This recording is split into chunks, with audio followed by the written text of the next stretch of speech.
ஒரு நாள் 2 ஜென்துருவிகள் என்ன பண்றாங்க, ரொம்ப மழை பெஞ்சதுனால ஒரு கூரைக்கு ஒதுக்குப்புறமா ஒதுங்கி நின்னுட்டு இருக்காங்க. மழை நின்ன உடனே வந்து அவங்க இருப்பிடத்துக்கு நடந்து போயிட்டுருக்காங்க.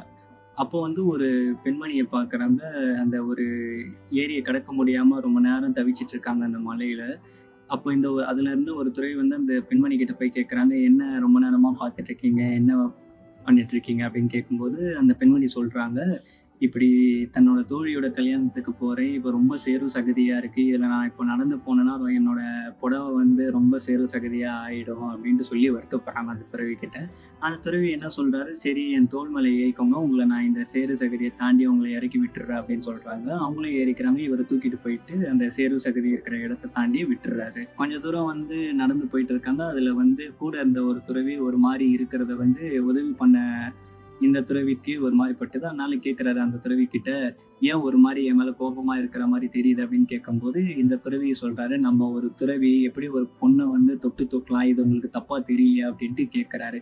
அப்போ வந்து உதவி பண்ண துறவி சொல்றாரு, "நான் அந்த பொண்ண எப்பயோ வந்து இறக்கி விட்டுட்டேன். நீங்க தான் இன்னும் மனசுல வந்து அத நெனச்சுட்டு இருக்கீங்க." அப்படின்ட்டு சொல்லிட்டு அவர் பாட்டுக்கு போயிறாரு.